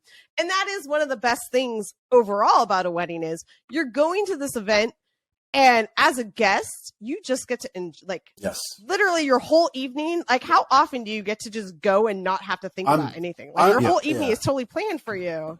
It's pretty sweet. I'm very selfish at weddings. It's all about me at weddings. Well, no, obviously it's about it is. bride and groom, It but is about it is me. really fun. It's an honor to be like at someone's wedding. They invited you, and it's an honor to be there, and it's an honor to, I think it's your duty to sit back, relax, and enjoy it. Right? That is your duty. Just shut up and enjoy it. Like, have a great time. That's the best thing that you can do for the guests. And so I just feel like Dance. it's special. Just dance. It's like, and I think just it's dance. Dance Yeah. like insane. But I love it. I love, like, I'm like, I have this whole evening planned, but I do get anxious every time. But I get anxious before every social event, unless it's like the two people I see every day. I'm like, anytime before I go to something, I'm like, I don't want to go. I mean, I go. But I every think time, that but I never want to go. that- that's the moment I love most at weddings, which is when the cocktail hour like is just getting into like Yes. into swing, because the fucking ceremony's done, and you know Pressure's that there's kinda like no matter who you are, there's a whole night ahead of you, right? Whether it's if you're single and you're curious about what's going to happen, or you're with a new relationship or with the old relationship, you're feeling good because you just got through the sort of the love stuff, and then you have a cocktail and you haven't yet overconsumed, and so there's like that's like that moment hour. when anything can happen, and it's all you're sort of the culmination of everything, and you're hoping for that first spot in line at the buffet, and it's just anything can happen right in that moment. At the wedding buffet that Sarah is rolling her eyes at. Sarah and Kurt are rolling their eyes. I've never rolled my eyes at a buffet in my life, buddy. No, I like buffets. Rolling your eyes at people's behavior. Yes, I'm rolling my eyes buffet. at the long ass line. I actually prefer to be later in a buffet, because then I don't feel any guilt for taking lots of food. You know what I mean? Yeah. Where it's like, I fill my plate up. I'm going to fuck, because I'm not stealing it from grandma at this point. Everybody, you had your chance. Yeah. Now it's my chance. Yeah. It's my time. My strategy at buffets. My strategy at buffets is to kind of fill up my plate as much as I can without looking too crazy, and then go back to my table. Yes. Isn't that everyone's strategy? Yeah. That feeling is the worst when you put too much on your plate and you go back and you're like, people are looking at your plate. Oh, jeez. Yeah. Well, and when they give you too small a plate too, the plates are kind of small, and it looks like you're piling your plate. You're like, no, it's a fucking 7-inch plate. Salad here. Come on. Sometimes I'll like eat some food on the way to the table, so that when I sit down, there's not quite so much of it. See, look at even what you guys are describing as part of the behavior. Everyone looks at each other's plates, and when they sit down, people are staring at what other people got and how much they got. Like, oh, please. We go into like bear before winter hibernation mode, right? Just you got two rolls. Get my supply. Rolls, yeah. How come weddings always have rolls? Why is that a thing at weddings? There's always a roll. There's always a roll. Cheap calories. Dinner roll. And So many rolls.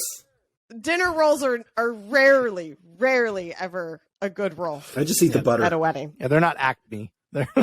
No, they're not. You're not getting any. Yeah, you're not getting a high quality roll. Speaking of food, I think this is a good wedding. It's kind of become a standard at weddings now. Is the sobering up food? Oh yeah, late like night an hour snack. before the end of the evening. Yeah, that is so essential. Cool. Yeah, it's so cool. And, usually it's like something really tasty. It's like, a snack or something heavy. They give you lots of water.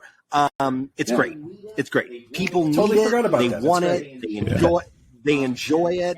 And I mean, correct me if I'm wrong, Kurt, but it's a standard at weddings now, right? Yeah. I mean, not all, but yeah, I mean, donuts are a big one. Yep. I think that's a pizza quite a bit. And then I've seen like some that will do like some kind of food truck too. Like I've seen like a food truck. There's a funnel cake truck here in Kansas City that I've seen at a couple weddings. That's always a huge hit.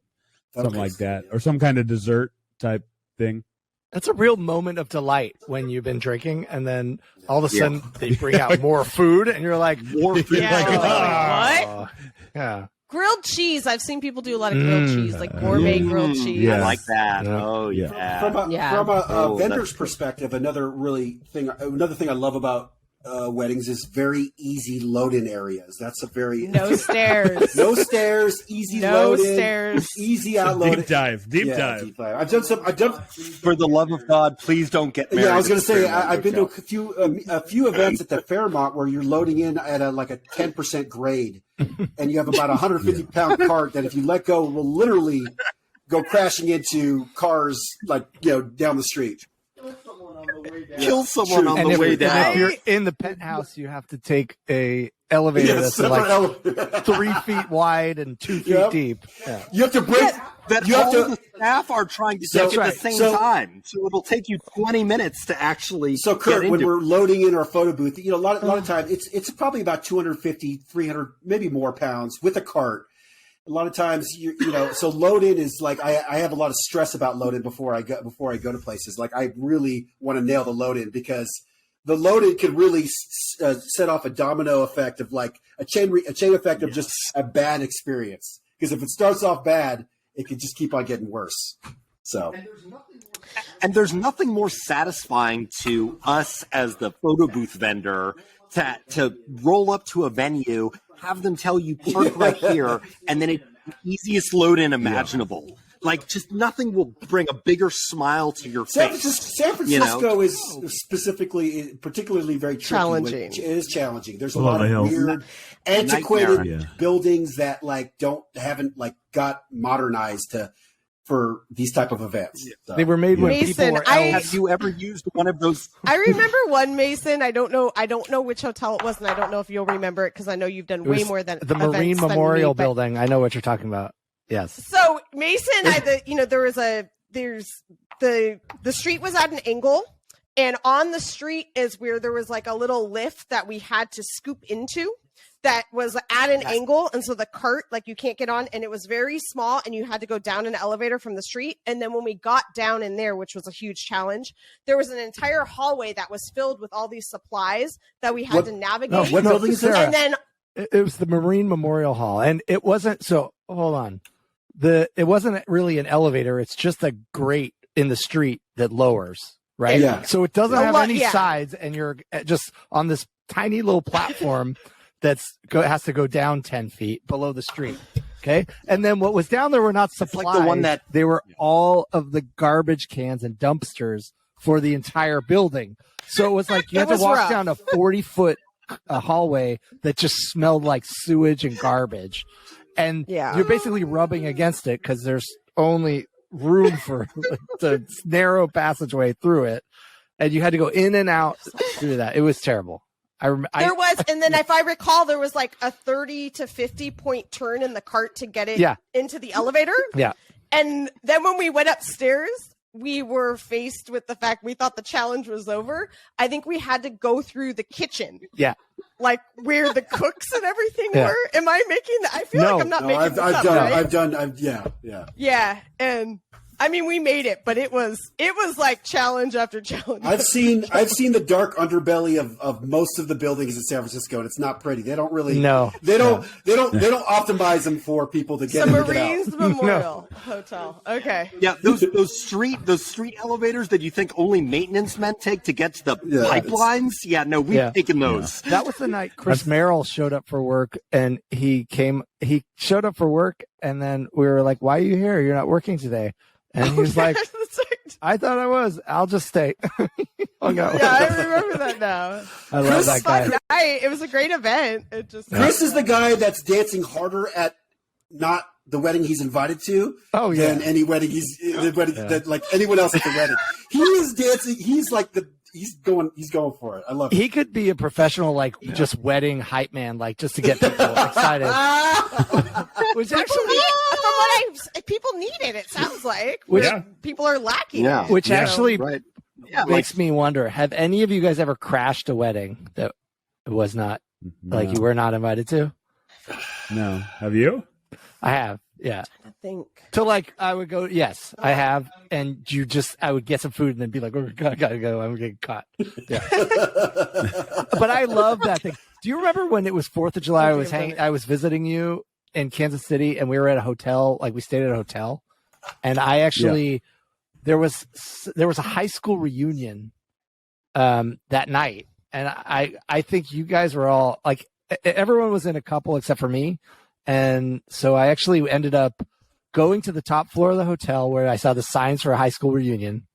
I went in to the high school reunion, and I looked at the table, and there were a few name tags left, and I said, "That's me." And they gave me the name tag, and then I spent a half hour. I remember I would talk to people and collect the name of their teachers, and then I would go to someone else and be like, "Oh, you were in such and such class, smart, the biology teacher, right?" And she's like, "No, I didn't have it." And I was just, That was like one of my most fun moments. It wasn't a wedding, but I crashed a high school reunion. Well, during that same time, you were crashing like VIP sections and clubs. You were just like getting good at crashing things. I love it because Mason had a whole technique. You just have to walk in, like you don't wait for like acknowledgement from anyone at the door. Just walk in. Yeah. And you collect facts. You have to collect names and facts so that you eventually like kind of know who everyone is. And someone says, who are you here with? I'm like, oh, I know Joe, right? Because I just talked to Joe. And then you just kind of like, what am I trying to say? You're just like like an art form. Yeah, Mason, it's like you're living this double life. Oh, I love it. It was something that I got a lot of joy out. Was like pretending to be someone else. I think it's because I don't like myself, but I could become someone different. It was fun. Yeah. I got dark real quick. I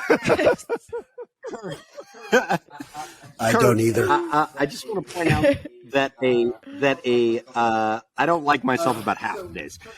So Kurt, I just want to point out that DJs are something that I feel like people take for granted.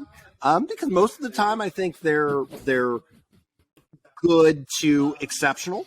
But it's one of those things that you only appreciate when you've been at a wedding with a bad DJ. Yeah.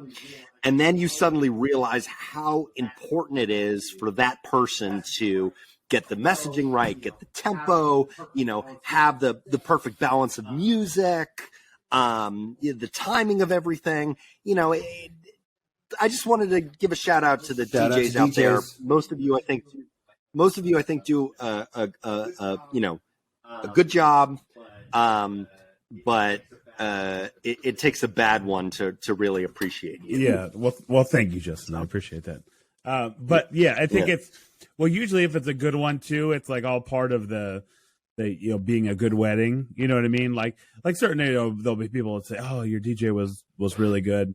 But yeah, like a bad DJ really sticks out like a sore thumb, I think, just because of, and obviously it's part of like anything, like, hitting what the couple wants, you know what I mean? And like how you interact with guests and like the feel of how the night is going and songs you're playing. So I think that's one of always the difficulties too, is like trying to fit what, the vibe is. And so, I mean, for me personally, that's always one of the hard things too, is there's a lot of people that want country music in Kansas City, and I am not a country music fan. So those are always the hard ones. Well, number one, it's really hard to dance to country music.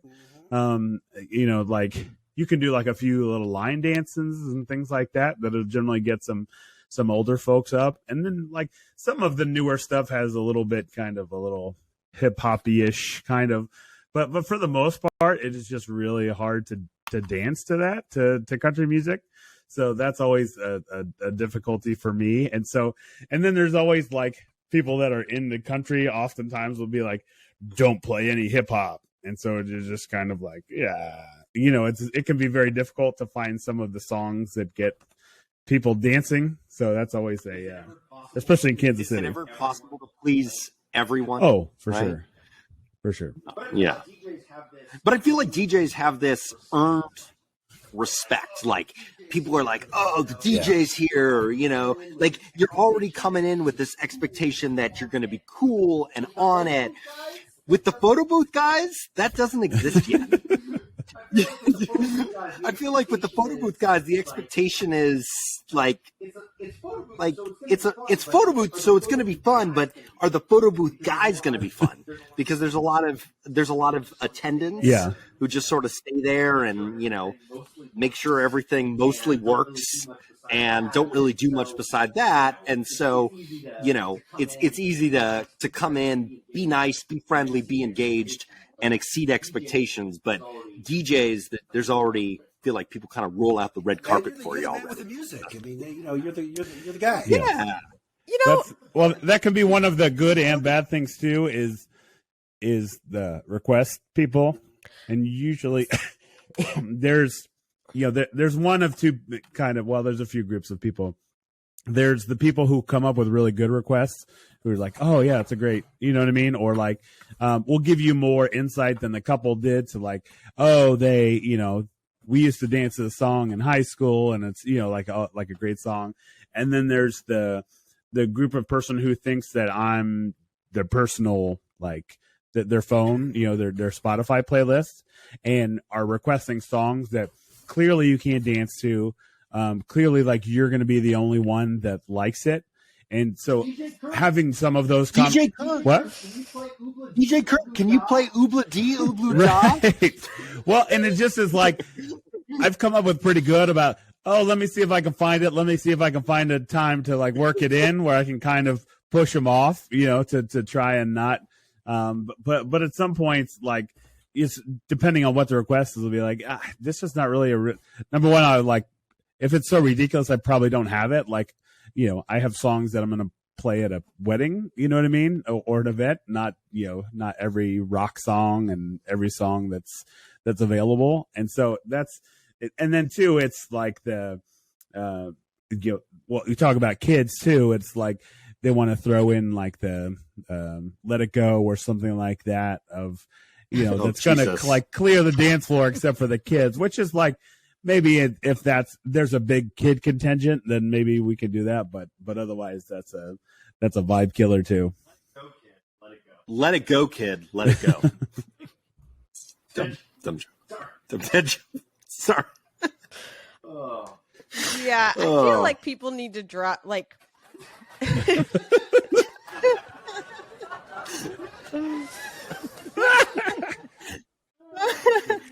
That's good. That's good. Yes. What were you gonna say, Sarah? Nothing. I just was gonna say the requests. I feel like requesting songs at weddings is like dead. Like, just don't do it unless it's like the part of the time where it's like everyone's dancing and it's late. And if it's like, then you go up, right? It's like the late, everyone's dancing. But otherwise, it's like, every time you go up, you get two things from a DJ. Either they're like, I'm not sure. If you're not like close to the family, they get that look where they give you the, yeah, we'll see what we could do for you. Like, nobody plays your request. It's got to be like, you got to know what you're doing. You got to go in when it's like everyone's dancing. And you got to go for a really good dance song. You got to know it's epic and like, otherwise just stay away. Don't request. That's what I feel like. I like when they have, my favorite weddings are when they have a DJ and a live band. I mean, obviously, you got high-end weddings, but live bands, like really good live bands, really accompany a DJ perfectly because, you can mix it up. Live band comes on, they do their set, get off, and then the DJ comes on, and it's a good mix. It's nice. Yep. They work together nicely. Absolutely. No, live bands are. Very true. Especially the right live band at a wedding can be next level. Yep. Cover bands. There's some great cover bands. Cover bands. There's some great cover bands out there. Yep. Book them for your wedding, including DJ. Feel the music, DJ. Kurt, I'm giving you a shout out, right? Yeah. Kill the music, DJ. Kill the music. Since we're talking about high-end weddings, Kill the music. Kill the music. Kill the music, DJ. Your go-to that's my wedding. shtick on the show. It's just putting my foot. Malaprop. Speaking of high-end weddings, since you kind of mentioned them, bro, I want to talk about monograms on things. I just think that is so classy, and I fucking love it. And I'm going to steal one of your napkins, even if I'm a vendor. Like, there's just something about that that's so nice. Classy, Nice. so classy. Yeah, I love it. I love it. Some of our brides and grooms have done like monogrammed initials on the printout, especially when it's been like a single photo print at the photo booth instead of a strip. And they just put up their monogram up in the corner, and it looks really nice. How do you guys feel about? Anyways, How do you shout out? How do you guys to feel the about monogram guest people. books? Guest books, they move the needle either way for you. Guest books with pictures. Where you write a little So something. I No. I love the idea of a guest book. I haven't figured out there's got to be like a more genius way to do it, because when it's just at the reception, you're only going to get like the 7 people that are like, I want to sign the guest book. Everyone else, it's like very hard, because even if you have like a table for the guest book, like it's hard to get people to sign it. I actually do like it though. I think it's fun to go back and look and see what people say, but you don't get most, I mean, I think unless you have a really strategic way for people to take their time and it's during a certain, it would be nice if everyone had something. I don't know how to do it right. So, but a lot of people do like great. frames and stuff now, like sign the border of a frame. So I went to a wedding. Worked a wedding once where they had a team of videographers come on. They shot everything, right? They were dumping files to a guy in the back. He was editing and cutting and, obviously editing the film. By the end of the wedding, they played an entire completed video of the wedding to the guests. Wow. It was pretty amazing. Yeah, that's pretty cool. Yeah. Yeah. It's a lot of work. A lot of work. A lot of money. Probably a lot of money too. Yeah. For sure. Yeah. But it's For cool. sure. I've seen some. Yeah, I mean, I went to a wedding once also where they had a videography team on a bus shooting the wedding in just Super 8, which I thought was super cool because Super 8 is kind of a fun film. I like the way it looks, and they just had their old school Super 8 cameras and about 5 guys and walk around and film people. It was cool. Yeah. That's definitely not something you can edit. Yeah, some people want film. I don't think. Do people want Yeah. film? Does anyone request film, like wedding photographers? Not digital. They just want film only. That'd be interesting. Some people It's an specialize interesting in niche. it. There are. Yeah, Hipsters. yeah, exactly. Yeah, but, Tin That, type. that reminds me of a wedding trend that I think is pretty cool. Putting the tin type Polaroid would be great. on putting the Polaroid on each of the tables for the guests to just snap a random Polaroid at night and leave it at the table. I kind of like that idea. I love that. I think that's good. Yeah, it's really I think fun. that's cool. Yeah, Yeah, that is fun. So- Some people are able to. Polaroids are awesome. So, do we have any consensus on what the best and worst is? DJs, man. DJs are the best. I want to put up the cocktail hour, but Yeah, no, I think I think cocktail hour just / booze is good. yeah, Free booze. Free booze? Are we going to go Free with booze. at the wedding? Free booze is pretty good. Just cocktail hour. I think For the worst, cocktail I hour where nominate- people are, just starting to like enjoy the event. Yeah. Not that they don't enjoy the ceremony, but it's starting to loosen up. that's why I love cocktail hour. I think it's like it's that the turning point when everything's going up from here, and there's free booze Free booze. and appetizers. I love appetizers too, right? I like Appetizers. food also. Past hors d'oeuvres. Yeah. Past hors d'oeuvres, so nice. They just walk up to you. Oh, yeah. Oh yeah. Oh, we didn't mention that, but that is like a great thing. Like you're not moving; they just come right to you. Well, Have you guys Yeah. have you guys seen the this is very high end like events at weddings, but they sometimes have people human garbage cans. So they were just people that hold garbage cans, This is the worst. walk around and you just throw things in their garbage and you just throw your garbage away and they just walk around. There is nothing that infuriates me more in an event when I can't find a fucking garbage can. Nothing makes me feel more crazy. Nothing makes me like get irrationally angry than just give me a trash can. But a lot of places now are, trash cans are all dirty. You know what's fucking dirty? When you leave out your stupid fucking your busser plate and I have to leave my trash out in the open there. That's what's dirty. Or the like indignity of having to like find the human trash can and drop it in. Human trash cans are the new trash cans. Yeah, that's the worst thing. That's the worst thing. And that's not really, unfortunately, that's not really weddings. That's just like high-end events. It's such a bullshit thing that needs to die. The cocktail. Have you So seen the angry. cocktail Sorry. dress that it actually has cocktails? You could just take a cocktail off the person's dress. Yes. That's Yes. crazy. Yeah. It's weird. It's very Westworldy. So that's to sum what up, people Justin does not like lack of garbage cans or people from mainland China. Oh, come on. Or speeches over 3 minutes. Like If you really want to 3 trip minutes Justin's is all trigger, you get. you will do one of those 3. Yeah, you'll be a person giving a speech over 3 minutes who just stands at the photo booth. Doesn't matter where you're from. and then like wants to like collect my trash into their arms. Trash is a trigger for you, Justin. I'll vouch for that. Yeah. Oh, it's the worst. It's so frustrating, especially because what I end up doing is I end up stuffing all my trash into my pockets. Getting a storage locker and putting that trash and storing your trash there. Yeah. I've got problems, guys. I've got problems. Yeah. Also, outdoor receptions. Since I'm just digging my own grave outdoor here. Receptions. How dare they? People at outdoor reception cheapos. That's what they are. Tiburon's usually very nice. It's on the water, so you know it's going to get cold. But so here's something I learned about weddings because I've done a couple, but I think it's important because people get caught up in the tradition of weddings. You have to do a speech, you have to do this, you have to do that, and the truth is that I think what we've talked about is that weddings are like a celebration of a couple, and then it's a party for all the people they love and care about, right? Hey, and you only have to keep the traditions you like. You can drop speeches, you can drop garter thing if you don't want to do it, whatever. And so I think that there was some, for me, I didn't care about people who get cold.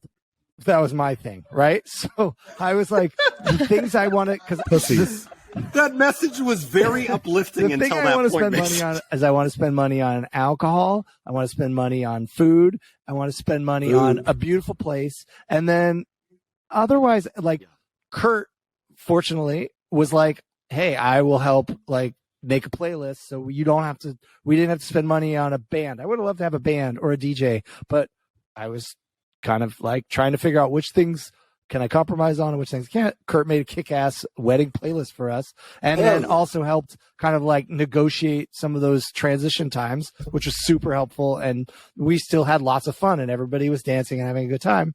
And we were able to like focus on the stuff that was important to us.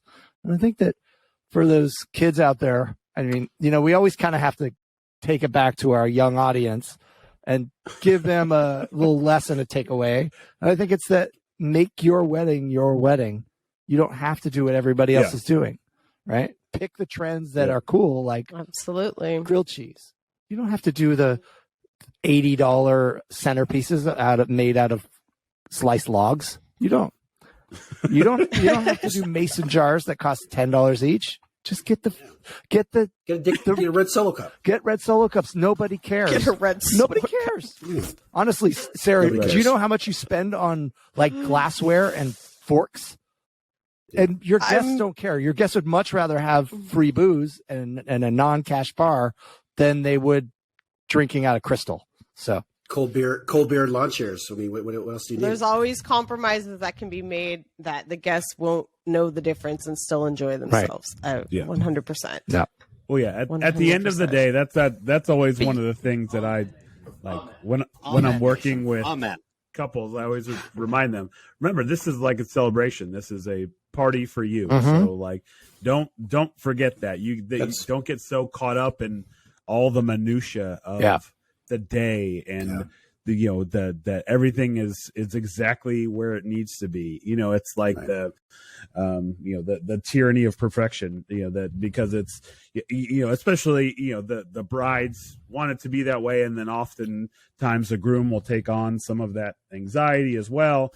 But at the end of the day, just have fun, enjoy yourself. Cause that's, to me, the people that are most satisfied are the people that once that day comes, like, just enjoy it, have fun, roll with the punches, realize not everything is going to go exactly according to plan. There's always going to be some things that go a little bit differently, but just have fun. Yeah. And your guests will pick up on that you want to have a party, that you're having fun, and everybody will be happier for the fact that you are enjoying it, and they'll follow suit. Yeah.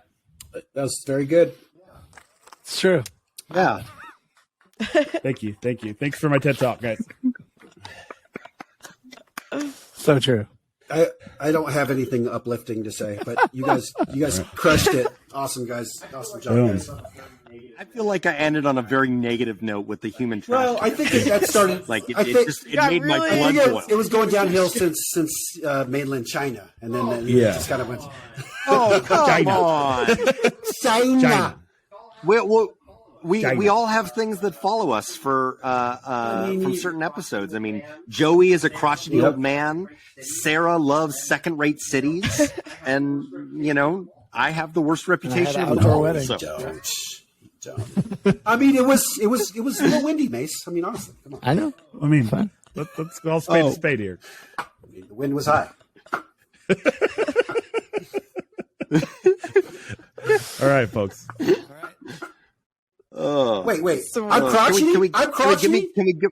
Yeah, Who said I'm crotchety? You last for week's sure are. you're the fucking mean guy from REI. Oh yeah, you are. God, that's Let me one talk to your story. man. That was there. the least helpful thing anyone Where's has the ever said to tentpole, me. kid?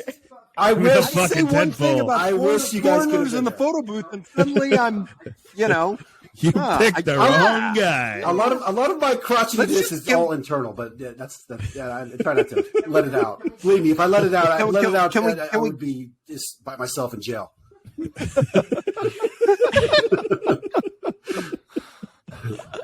I love you guys. Let's all give each other a clean slate for next week's episode. What are we doing next week, guys? Well, I guess we'll discuss it after this. We'll wait for the kids to type in their suggestions. That's Chime true. in. Yeah, we should ask Yeah, them. yeah. Meanwhile, we'll go out. Peace out. Yes.